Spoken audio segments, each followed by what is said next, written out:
오늘의 주요 뉴스입니다. 도널드 트럼프 공화당 후보가 경합주를 휩쓸며 제47대 미국 대통령에 당선됐습니다.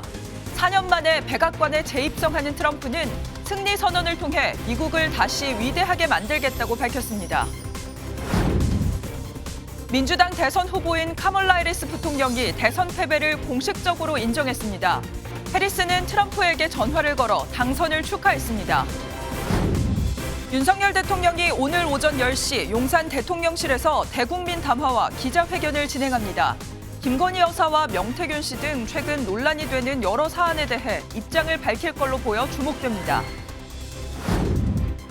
절기상 입동인 오늘 서울의 아침 기온이 2도, 대구도 3도까지 떨어지는 등 가을 추위에 절정을 보이겠습니다. 낮부터는 기온이 조금씩 올라 추위는 금방 누그러지겠습니다. 시청자 여러분 안녕하십니까? 오늘 뉴스는 미국 대선 소식부터 자세히 전해드리겠습니다. 미국의 선택은 트럼프였습니다. 공화당 트럼프 후보가 대통령 당선을 확정하면서 4년 만에 백악관에 재입성했습니다. 트럼프는 개표 초반부터 해리스를 압도했고 미국 언론들도 일찌감치 트럼프의 승리 소식을 알렸는데요. 트럼프는 망가진 미국을 고치고 황금기를 열겠다 강조했습니다. 오늘 첫 소식은 안병수 기자입니다. 핵심 경합주 펜실베이니아에서 자신의 깃발을 꽂은 트럼프 후보. 승리가 확실시되자 현지 시각 새벽 2시쯤 지지자들 앞에 섰습니다.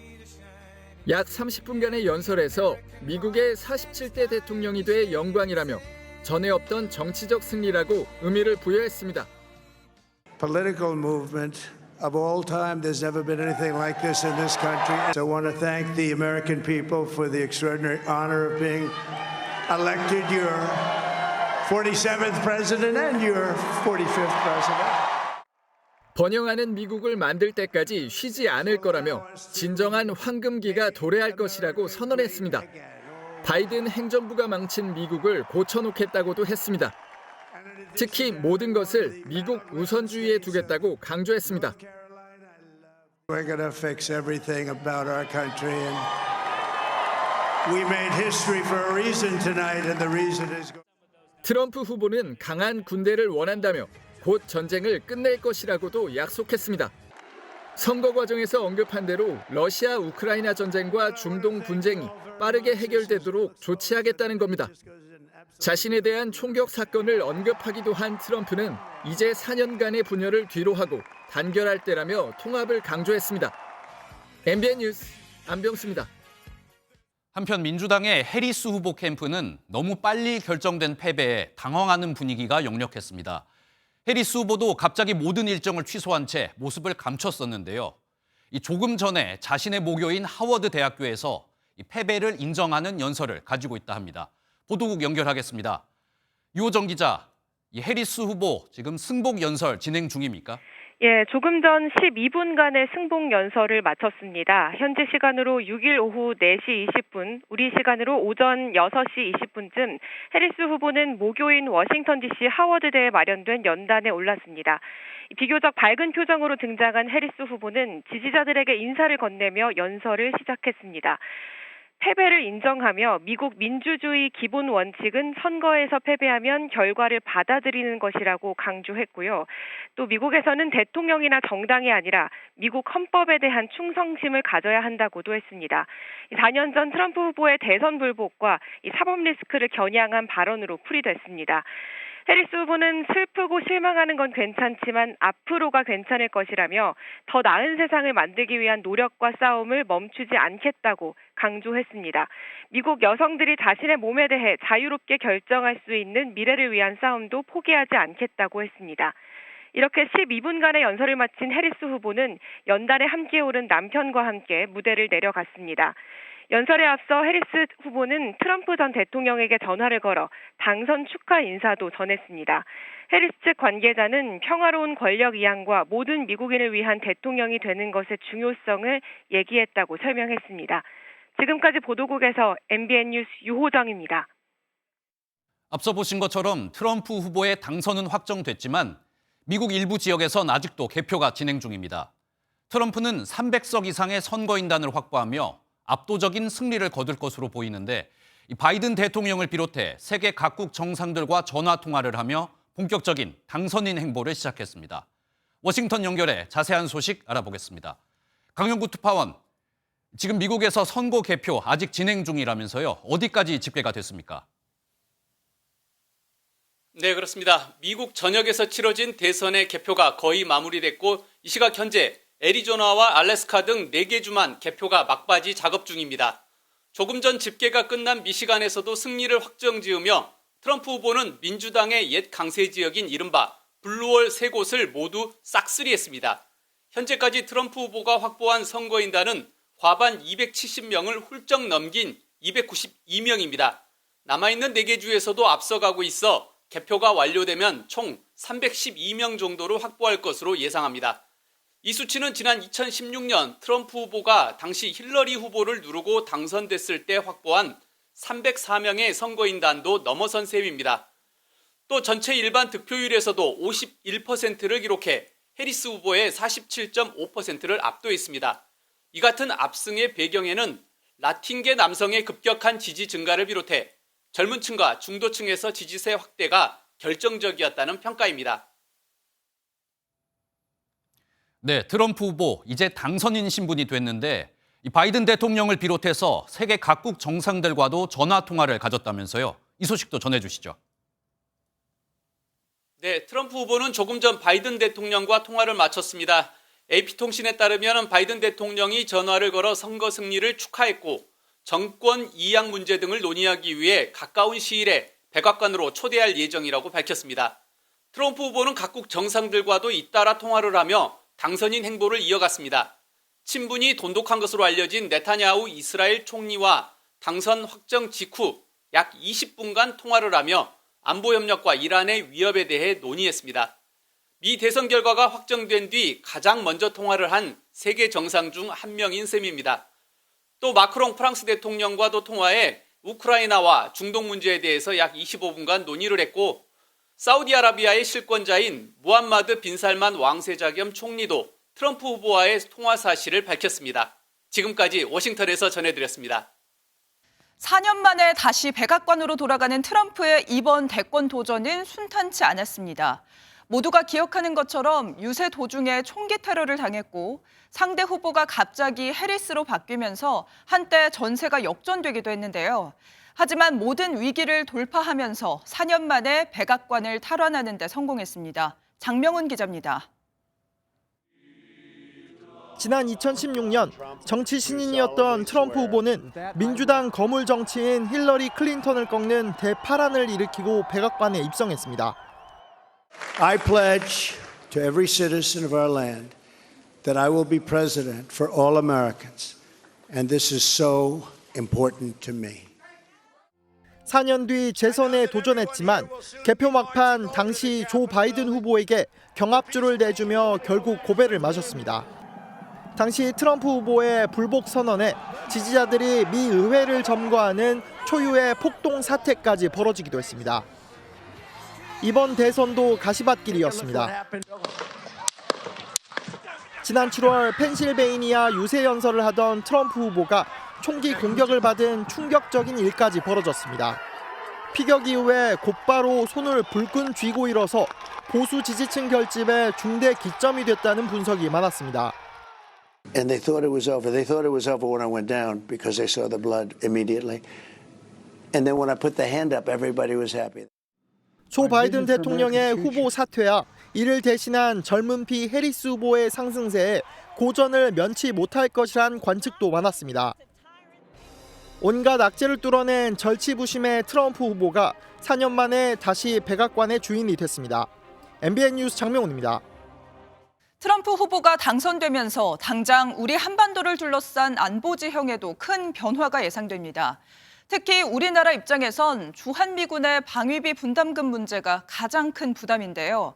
대통령실은 빠른 시일 안에 윤석열 대통령과 트럼프 간 소통의 기회를 마련하겠다고 밝혔습니다. 이어서 강재묵 기자입니다. 지난달 한미는 오는 2030년까지 주한미군 방위금 분담금을 조기에 합의했습니다. 하지만 트럼프 후보는 양국이 합의한 액수의 9배 이상을 받아야 한다고 주장합니다. If I were there now, they'd be paying us $10 billion a year. It's a money machine, South Korea. 미국에서 방위비 분담 특별협정은 행정협정이어서 대통령의 의지만 있으면 파기가 가능합니다. 지난 2017년과 마찬가지로 주한미군의 감축과 철수를 카드로 재협상 압박에 나설 전망입니다. 트럼프는 특히 방위비 분담에 대해서 굉장히 민감한 반응을 이전에도 보였기 때문에 기존의 그 12차의 협상에 대해서 불만을 표시할 가능성도 있다. 트럼프 리스크가 가시화되는 가운데 대통령실은 윤석열 대통령과 미 대통령 당선인 간에 소통의 기회가 이른 시일 안에 마련될 것으로 기대한다고 밝혔습니다. 윤석열 대통령은 또 트럼프 후보의 당선을 축하하는 메시지와 함께 강력한 리더십 아래 한미 동맹과 미국의 미래는 더욱 밝게 빛날 것이라고 설명했습니다. 세계가 그 결과에 주목하고 있습니다. 정부는 우리 안보가 한치의 흔들림이 없도록 워싱턴 신행정부와 완벽한 한미 안보 태세를 구축해 나갈 것입니다. 고위 관계자는 방위비 분담금 재협상에 대해 이번 미 대선 결과가 어느 방향으로 흐르더라도 기존 협상이 기준점이 될 것이라며 앞선 협상 결과가 유지되어야 한다고 강조했습니다. MBN 뉴스 강재묵입니다. 다시 찾아온 트럼프 시대에 국내 산업계는 깊은 고민에 빠졌습니다. 트럼프 후보는 그동안 미국 우선주의를 강조하면서 강력한 보호무역으로 경제를 살리겠다고 말해왔죠. 이 말에 따라 보조금을 줄이고 관세를 높이게 되면 우리 기업들은 직접적인 타격을 받게 될 수밖에 없을 텐데요. 업계별로 어떻게 느끼고 있는지 한범수 기자가 정리했습니다. 수출의 절반을 북미 지역에 의존해온 완성차 업계는 호시절이 지나갈까 불안해합니다. 차기 정부가 자국 기업들을 지키겠다며 관세를 높이면 현대차와 기아 등 한국 회사들은 가격 경쟁력을 잃을 수 있기 때문입니다. 깊은 침체에 빠져 있는 배터리 업계는 결정타를 맞을 수 있습니다. LG 에너지 솔루션을 비롯한 국내 기업들은 미국 현지에 대규모 공장을 짓고 있는데 트럼프 후보가 보조금을 줄이거나 없애면 손실이 불가피해집니다. 반도체 업계도 미국 정부의 지원이 감소할 수 있어 노심초사합니다. That chip deal is so bad. We put up billions of dollars for rich companies to come and 삼성전자와 SK 하이닉스 등 우리 업체들은 HBM과 같은 첨단 반도체가 아닌 범용 반도체에선 중국 의존도가 큽니다. 이런 상황에서 미국의 압력으로 중국과 무역이 감소하면 적잖은 타격을 받을 수 있습니다. 나쁜 점만 있는 건 아닙니다.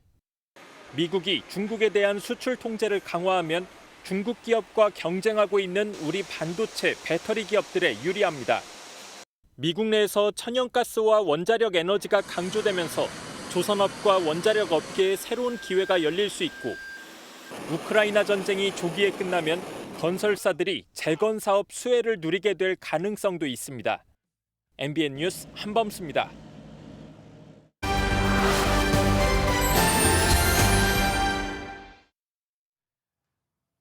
이어서 전문가 두 분 모시고 미국 대통령 선거 소식 자세히 짚어보겠습니다.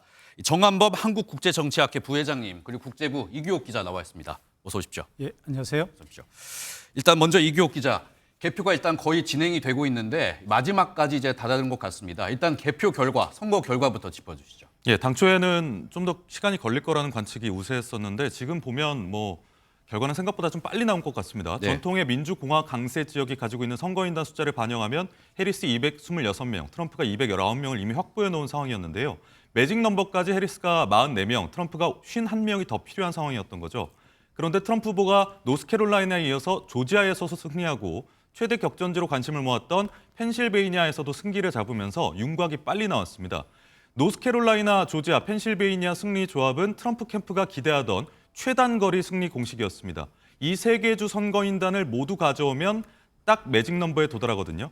마지막까지 박빙 양상이었던 미시간에서도 조금 전 트럼프가 승리를 확정하면서 최종적으로는 7개 경합주를 모두 싹쓸이하고 현재 CNN 기준으로 선거인단 291명을 확보하면서 여유롭게 승리하는 모양새입니다. 그리고 공화당은 상원 과반도 확정함으로써 4년 만에 다수당이 됐고요. 하원도 의석수를 앞서고 있는 상황입니다.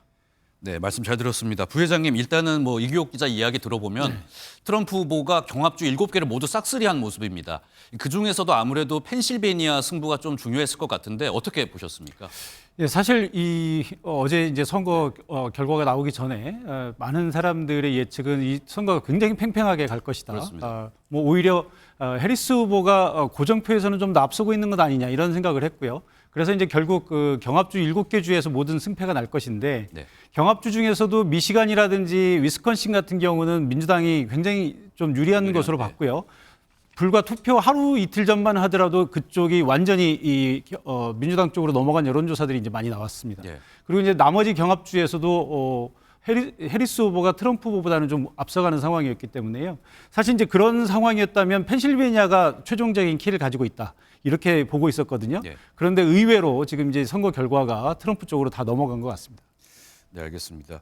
방금 학 회장님도 말씀을 해주셨지만 부회장님도 말씀을 해주셨지만 이규옥 기자 저도 놀랐었고 어제 선거 지켜보시는 분들 많이 놀랐을 것 같아요. 말씀하신 것처럼 선거 결과가 굉장히 빨리 나왔습니다. 어떻게 해서 이렇게 좀 빨리 결정이 됐다고 볼 수 있을까요? 예, 일단 그 여론조사하고 조금 갭이 좀 있었어요. 여론조사 중에서 뉴욕타임스가 실시한 대선 여론조사에서 해리스가 7개 경합주 중에서 4곳은 앞서고 있는 걸로 나타났었거든요. 여론조사가 좀 빗나간 이유를 봤을 때 이코노미스트, 뉴욕타임스 등 민주당을 지지하는 진보 성향 언론들이 주도한 여론조사가 트럼프의 지지세를 과소평가했기 때문이란 분석입니다. 예를 들면 응답자의 교육 수준을 주요 변인으로 보지 않아서 저학력 백인층에서 압도적인 트럼프 지지 성향을 제대로 반영하지 못하는 식으로 여론조사가 조금 다르게 나온 측면이 있습니다. 네, 알겠습니다.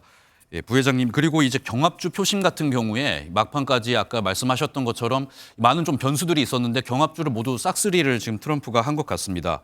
여론조사에서는 안개 속이었는데 표심을 가른 결정적인 계기 같은 게 있었다고 보십니까? 글쎄요, 우리가 이제 보통 여론조사를 하게 되면 자발적인 응답자들만 표집이 되는 거 아니겠습니까? 그래서 네. 이제 여론조사가 대체적으로 큰 그 판도의 흐름은 보여줄 수 있지만 아주 정확한 그 분석이 어려운 측면이 있는데요. 특히나 이제 이번처럼 이게 굉장히 백중세라고 볼 수 있는 이런 선거에서는 이런 어려움이 이제 더 가중되는 것이죠. 사실 7개 경합주를 다 트럼프가 가져갈 것으로 예상되기 때문에 이제 선거인 단수에서는 압도적인 표차로 이겼다고 하지만 네. 사실 전체적인 그 경합주 내부에서의 표차를 보면 아주 그렇게 크지는 않거든요. 그러니까 네. 이 여론조사에서 소위 이제 우리가 이제 브래들리 이펙트라고 하는 그런 효과가 있는데요. 이제 샤이 트럼프라고도 이제 우리가 얘기를 하지만 보통 우리 그 여론조사에서 반응하는 일반 대중들의 응답은 본인이 응답하는 것이 떳떳하지 않다고 생각할 때는 응답을 하지 않거나 숨기는 경향이 있습니다. 그래서 이제 보통 우리가 해리스 후보와 트럼프 후보를 이렇게 세간의 평으로 네. 평가를 한다면 트럼프 후보가 좀 과격하거나 좀 이제 뭔가 막말을 하거나 이런 경향이 있기 때문에 아마 이제 대중들도 내가 트럼프를 지지한다라고 아주 떳떳하게 얘기하기 좀 뭐한 사람들이 있다는 거죠. 샤이 트럼프라고 얘기를 그렇죠. 이제 하죠. 그래서 이제 우리가 이제 보통 샤이 트럼프라고 얘기를 하는데 이제 정확하게는 좀 이제 브래들리 이펙트라는 용어를 이제 많이 씁니다. 그래서 이게 이제 그런 표심들이 좀 집계가 안 된 것이 아닌가 이렇게 생각을 하고요. 특히 이제 이번 선거 같은 경우는 지난번 이제 바이든 정부 들어서 사실 미국의 경제가 굉장히 회복이 많이 됐습니다. 그래서 주가도 지금 굉장히 사상 최고치를 찍고 있고요. 미국 경제가 많이 좋긴 하지만 사실 그렇기 때문에 이제 많은 전문가들이 특히 이제 국내 전문가들도 현직 대통령이 있을 때 경제가 좋으면 현직 대통령이 무조건 이겼다. 이게 이제 거의 그렇죠. 정설이거든요. 예. 그래서 국내의 많은 전문가들이 이제 저희들도 이제 그 국제정치학자들이 특히 이제 미국 전문가들이 주기적으로 만나서 이런 회의를 했었는데 네. 대부분의 학자들이 이 바이든이나 해리스의 승리를 민주당의 점쳤어요. 재집권을 예. 그런데 이제 이게 안 됐던 이유가 경제가 회복은 됐지만 인플레가 굉장히 심했어요. 그래서 인플레는 사실 서민들에게 직접적인 고통을 주는 거거든요. 그리고 이제 또 하나는 이민 문제에 대해서 트럼프는 굉장히 명확한 입장을 표하고 있지 않습니까? 그렇습니다. 보통 이제 그 서민층들의 경우에는 외국에서 이민자들이 들어오면 굉장히 이제 어려운 노동자들 계층의 일자리를 뺏어가는 이런 효과가 있기 때문에 이 부분에 대한 표심도 굉장히 중요한 변인이 아니었나 이렇게 생각을 합니다. 네, 알겠습니다. 그리고 이제 트럼프 행정부가 이제 곧 출범을 할 것 같습니다. 그리고 이제 기존 바이든 행정부의 정책을 모두 갈아엎겠다 뭐 이렇게 공언을 하고 있는 상황인데 구체적으로 좀 어떤 변화가 예상이 됩니까? 뭐 무엇보다 이제 트럼프는 그 마가라고 해서 미국을 다시 위대하게 이렇게 얘기를 했죠. 그러면서 이제 뭐 글로벌리제이션에서 반대하고 그다음에 이제 애국자들을 우대하겠다 이런 표현을 하고 있습니다. 우리가 이제 흔히 미국 우선주의라는 말로 이제 많이 얘기를 하고 있는데요. 미국의 경제를 위해서 다른 나라의 경제는 충분히 희생시킬 수 있다라고 하는 것이 이제 트럼프의 생각이고요. 특히 이 트럼프 대통령이 뭐 이제 과거의 대통령이었으니까 이제 트럼프 전 대통령이 추진하고 있는 그 정책 중에는 가장 중요한 것이 이제 기후 변화와 관련된 것, 그다음에 이제 보조금에 관련된 것, 그리고 관세에 관한 것 이런 것들이 이제 제일 핵심적인 내용이라고 볼 수 있습니다. 그래서 바이든 정부 때 추진했던 IRA 법들 그리고 이제 칩스 관련 법들 그러니까 반도체에 대해서 보조금을 주거나 이런 기후 변화에 순응하기 위해서 하는 정책들 이런 부분들이 가장 큰 타격을 입지 않을까 이렇게 생각을 하고 있습니다. 네, 알겠습니다. 부회장님께서 뭐 바이든 행정부가 트럼프 행정부가 이제 바이든 행정부의 정책을 바꿀 것 이제 좀 구체적으로 이야기를 해주셨는데 이규옥 기자, 실제로 트럼프 후보가 여기에 대해서 내놓은 발언들도 있지 않습니까? 이 부분도 좀 소개를 해주시죠. 네, 맞습니다. 저희가 그 대담 들어오기 전에 앞선 리포트에서 방위비 분담금 관련해서 전해드렸는데요. 한국은 뭐 머니머신이다 이런 식으로 얘기하면서 방위비 분담금 증액을 요구할 걸로 보이는 발언을 기억하실 텐데 이 발언도 주목할 필요가 있습니다. 한번 들어보시겠습니다. The higher the tariff, the more likely it is that the company will come into the United States and build a factory in the United States. 네, 그 바이든 정부에서 2022년 만든 아까 정 교수님께서 언급해 주셨습니다만 반도체법에 대해서 부정적인 입장을 낸 건데요. 반도체법, 칩스법이라고도 불리는데 미국에 투자하는 반도체 기업에 지원금을 주는 법이죠. 트럼프는 우리가 왜 돈을 줘야 하느냐, 높은 관세를 부과하면 외국의 반도체 기업이 미국에 와서 반도체 공장을 공짜로 설립할 거 아니냐라고 주장을 하는 겁니다.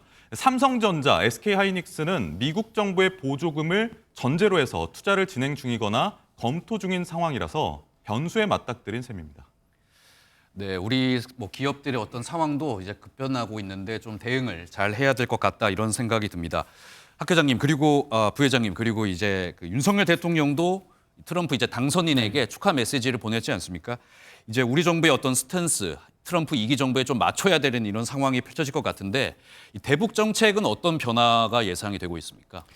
예, 뭐 지금 가장 큰 우려라고 한다면 사실 이제 그 트럼프 대통령이 제일 싫어하는 사람이 바이든 대통령이기 때문에 예전에 이제 바이든 대통령과 했던 모든 정책들에 대해서 이제 부정을 할 가능성이 높습니다. 그래서 앞서 이 기자님께서도 말씀하신 것처럼 우리 이 방위 분담금도 이제 문제가 되지만 사실은 이제 또 대북 정책도 굉장히 큰 고충이 될 것 같습니다. 그러니까 뭐 이미 우리가 전에 본 것처럼 김정은 북한 위원장하고 트럼프 대통령은 일종의 뭐 브로맨스 같은 모습을 연출하기도 했고요. 물론 이제 뭐 구체적인 합의가 이루어진 것은 없습니다만 그래서 아마도 트럼프 대통령이 이 김정은 위원장에 대해서 개인적인 친분을 내세워서 뭔가를 시도할 가능성이 충분히 있다고 보고요.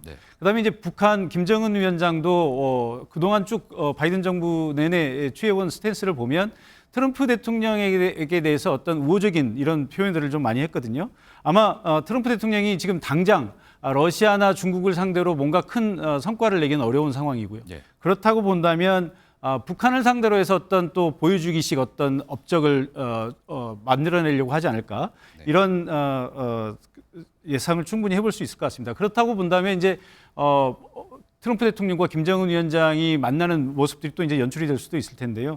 이런 경우에 이제 우리한테 가장 큰 어려움은 북한이 최근에 적대적 두 국가론을 내세우고 있는 상황에서 전처럼 우리나라를 매개로 해서 북미가 연결하는 이런 모습이 연출되기는 어려울 것이다. 그러면 이제 북한과 미국이 직접 거래를 하려고 할 가능성이 있고요. 패싱하는 그렇습니다. 그래서 이제 소위 이제 코리아 패싱이라고 하는 우려가 지금 가장 큰 건데요.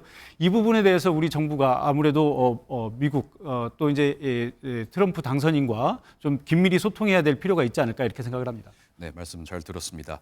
그리고 이제 트럼프 당선인 내년 1월에 이제 공식 취임을 앞두고 있는 것 같습니다.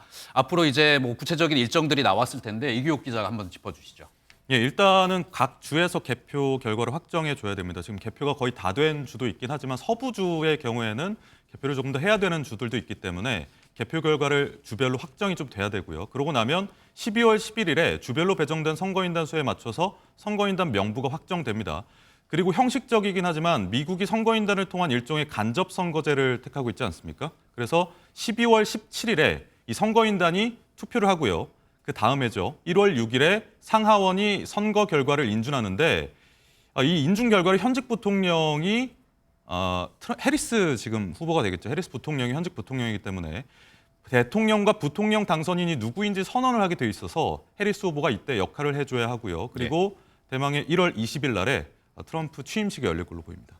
네, 오늘 말씀 잘 들었습니다. 지금까지 정한범 한국국제정치학회 부회장님 그리고 국제부 이규옥 기자와 함께 미국 대선 소식 자세히 짚어봤습니다. 오늘 말씀 여기까지 듣겠습니다. 감사합니다. 예, 고맙습니다.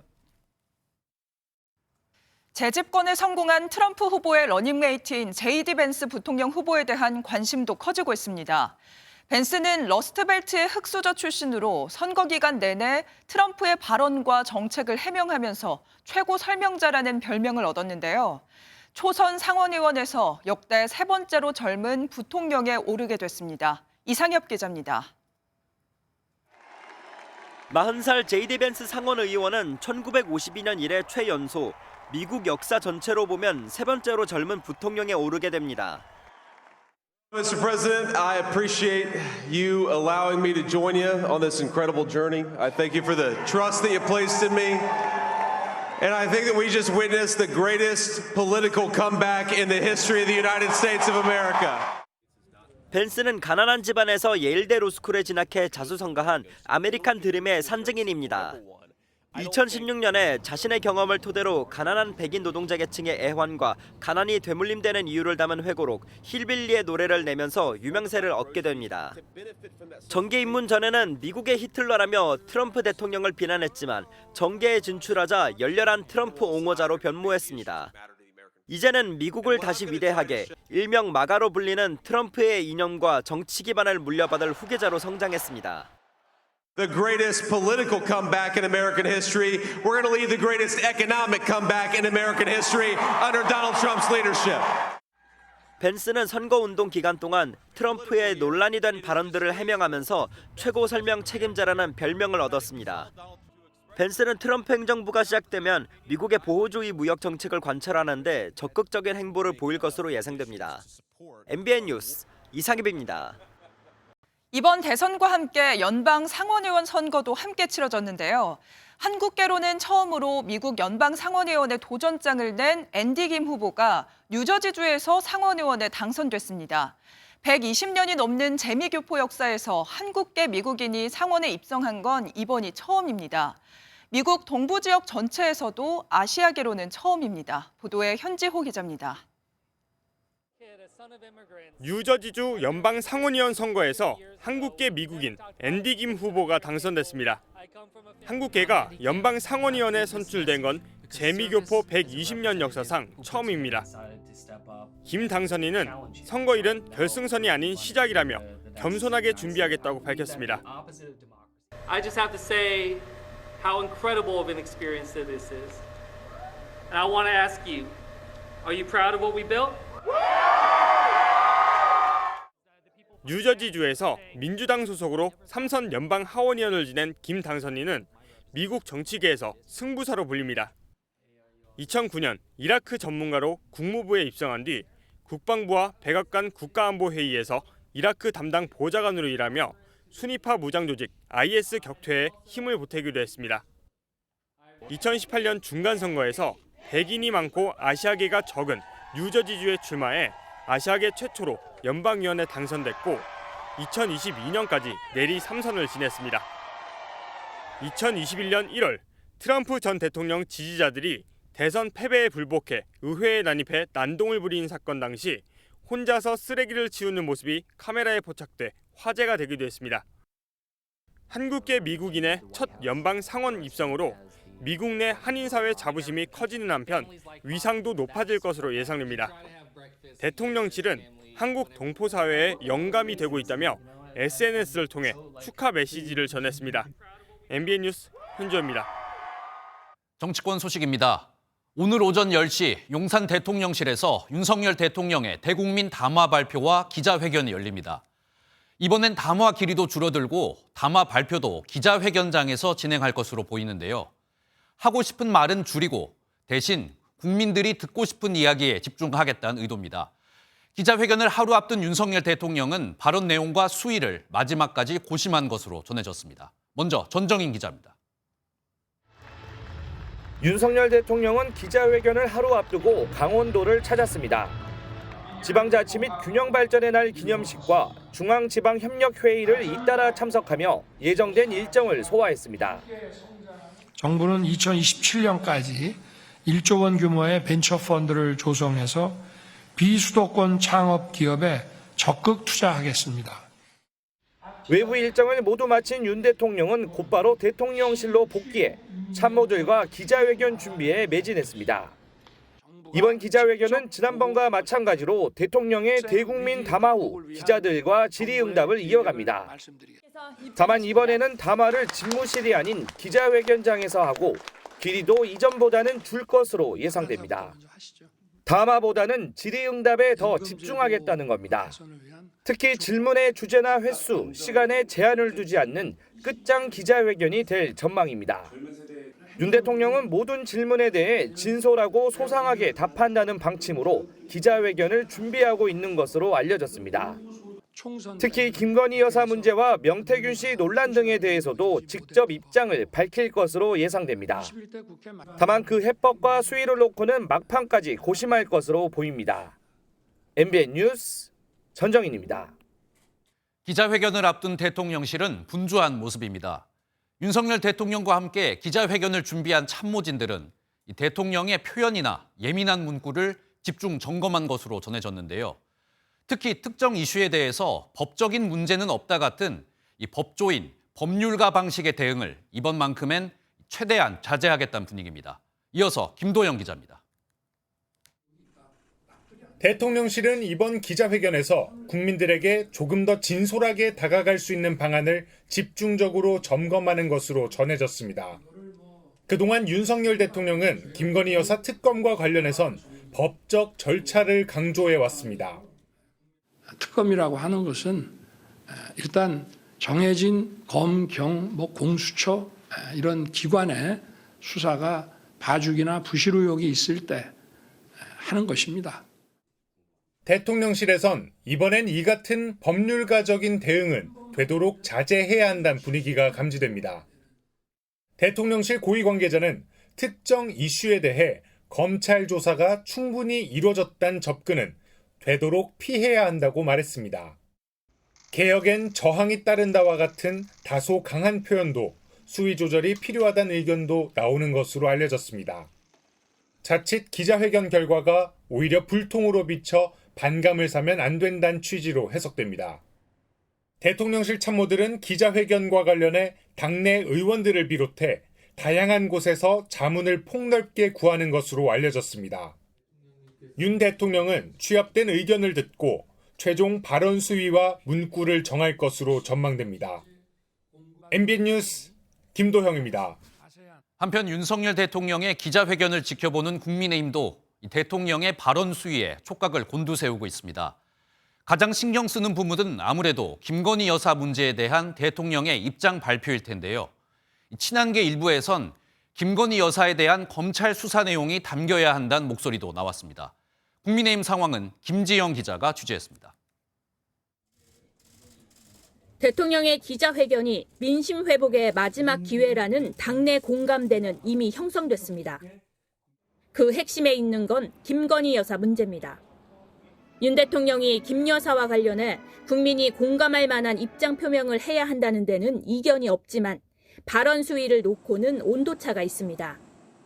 친윤계 한 중진은 김 여사를 둘러싼 여러 의혹에 대해 대통령이 설명할 책임은 있다면서도 검찰 수사나 특검을 이야기하는 건 야당이 하는 일이라고 선을 그었습니다. 하지만 친한계 일부에선 야당의 김 여사 특검 공세를 막으려면 무혐의 결론 난 주가 조작 사건에 대해 검찰 수사를 받겠다는 전향적 입장을 밝혀야 한다는 목소리가 나왔습니다.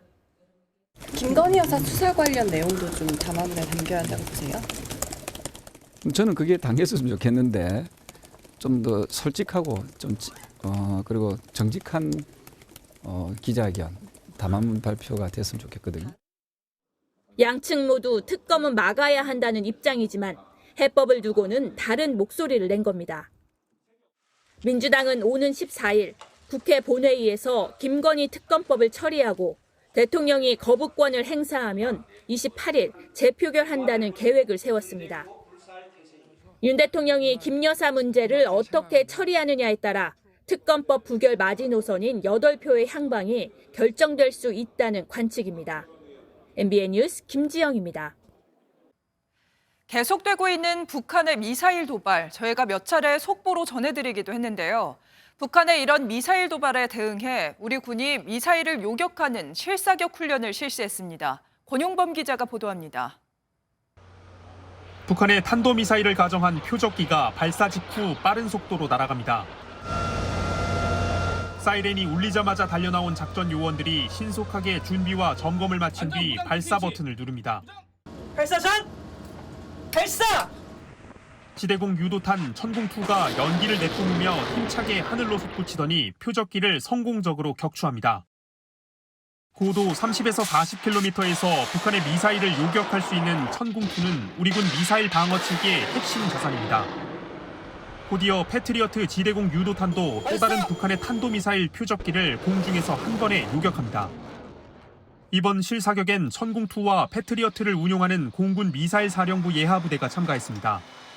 이를 통해 잇따른 북한의 탄도미사일 위협에 대한 압도적 대응 능력과 단호한 대응 의지를 보여줬습니다. 탄도미사일 발사는 명백한 안보리 결의 위반이며 한반도의 긴장을 고조시키는 위협으로 중단되어야 합니다. 군 당국은 앞으로도 북한의 도발과 위협에도 흔들림 없는 대비 태세를 유지해 나갈 것이라고 강조했습니다. MBN 뉴스 권용범입니다. 현대자동차의 울산 공장 생산 라인이 6년 만에 멈춰섰습니다. 변속기 등 자동차에 꼭 필요한 부품을 만드는 현대차 그룹의 핵심 계열사 노조가 성과급을 더 달라며 한 달 가까이 파업을 벌이고 있기 때문인데요. 생산 라인이 멈춰서면서 현대차의 손실은 1조 원에 달할 전망입니다. 정설민 기자가 현장 취재했습니다. 충남 서산의 현대 트랜시스 공장입니다. 차량에 들어가는 변속기를 하루 15,000개씩 생산하는 현대차 그룹의 핵심 계열사입니다. 그런데 노조가 지난달 8일부터 파업에 나서면서 한 달 가까이 공장이 멈춰섰습니다. 노조는 현대차 기아와 비슷한 대우를 해달라며 지난해 영업이익 2배 규모의 성과급을 요구했고 사측이 난색을 보이며 평행선을 달리고 있습니다. 파업이 길어지면서 현대차와 기아의 피해는 눈덩이처럼 불어나고 있습니다. 핵심 부품인 변속기 공급이 끊기면서 현대차 울산 공장의 코나 생산 라인은 가동을 멈췄고 셀토스와 소울 등을 만드는 기아 광주 공장 생산량은 절반으로 줄었습니다. 노조 예고대로 내일까지 파업이 이어지면 생산 차질 물량은 27,000대, 손실은 1조 원에 달할 전망입니다. 덩달아 일거리를 잃은 현대 트랜시스의 800여 개 협력업체 직원들은 생계가 위협받고 있다며 파업 중단을 촉구했습니다. 직원들이 한 1,000여 명 되다 보니까 월급이 상당히 많습니다. 그런데 지금 월급 해소할 길이 없어서 은행에 대출을 받고 있지만 사실 은행도 요새 대출하기가 힘듭니다. 또 다른 부품사인 현대제철과 현대위아의 임단협 협상도 난항에 빠지면서 모처럼 호실적 행진 중인 현대차 그룹에 비상이 걸렸습니다. MBN 뉴스 정세민입니다.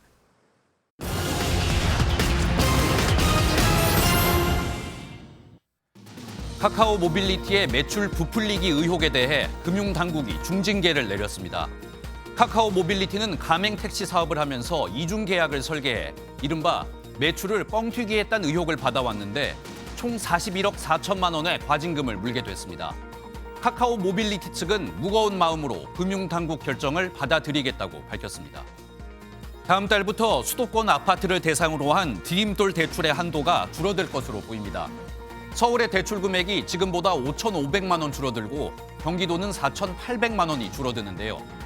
만약 경기도에서 5억짜리 아파트를 사려면 지금까진 3억 5천만 원의 대출이 가능했지만 다음 달부턴 3억 200만 원만 가능해집니다. 비수도권과 빌라 등은 규제 대상에서 빠졌고 신생아 특례 대출과 전세 사기 피해자를 위한 전용 대출도 규제에서 제외됐습니다. 일자리를 찾지 않고 그냥 쉬는 사람들이 1년 사이 24만 명 넘게 늘어난 것으로 나타났습니다. 특히 60대에서 8만 명이 늘어 증가폭이 가장 컸는데요. 70대에서도 6만 5천 명, 20대도 5만 4천 명이 늘었습니다. 특히 20대 비중이 17.1%까지 늘었는데 이 원하는 일자리를 찾기가 어려워 쉰다는 청년들의 답이 가장 많았습니다. 지금까지 굿모닝 경제였습니다. 국가나 기업에 투자를 한다는 건 경제 상황이나 시장 규모 또 성장 가능성까지 종합적으로 고려해서 이루어지는데요. 올해 외국인 투자 최대 실적이 예고되는 상황에서 국가 차원의 외국인 투자 유치 행사가 열렸습니다. 김수영 기자가 보도합니다. 세계적인 기술력과 경쟁력을 확보한 한국의 조선업. 허허벌판에서 조선업이 뿌리를 내릴 수 있었던 것은 도전적인 기업가 정신과 외국의 투자가 있었기 때문입니다. 당신이 배를 사주면 사줬다는 증명을 가지고 영국 정부의 승인을 받아서 영국 정부에서 차관을 얻어서 기계를 사드리고 그래서 여기다 조선설지에서 외국인 투자 유치의 중요성으로 각국은 매년 대형 투자 유치 행사를 개최하고 있습니다. 우리 정부 차원에서 투자 유치 지원을 위한 행사가 글로벌 기업 등 2천여 명이 참석한 가운데 열렸습니다. 올해 외국인 투자는 3분기까지 역대 최대 실적을 기록했고 글로벌 기업이 우리나라에 아시아 태평양 지역본부를 두기로 하는 등 한국은 아시아 주요 투자처로 떠오른 상황. 높은 국가신용 등급과 강력한 규제 개혁의 뒷받침의 결과라는 판단인데 나아가 첨단 산업 공급망의 중심지로의 역할을 기대하고 있습니다. 첨단 분야에 있어서 이런 투자를 유치해서 기술과 자본과 인력들을 유치한 노력을 하는 것과 동시에 이런 이 주요 기업들의 핵심 사업 본부들을 한국에 유치하면서 매력적인 투자처 홍보와 투자자 유치를 위한 각국의 노력은 총성 없는 전쟁을 방불케 하고 있습니다. MBN 뉴스 김수영입니다.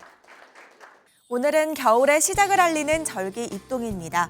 절기에 맞게 이번 추위가 절정을 보이고 있는데요. 현재 대관령 영하 4.6도, 김천 영하 3.2도 등 내륙 많은 지역에서 영하권으로 떨어져 있고요. 서울도 1.7도에 실제 체감온도는 영하 1도 선에 머물고 있습니다.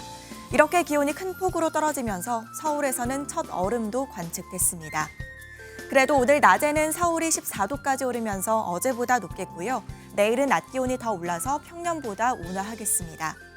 오늘 전국이 대체로 맑겠지만 제주도는 밤부터 내일 새벽 사이 비가 조금 내리겠습니다. 지역별 현재 기온 보겠습니다.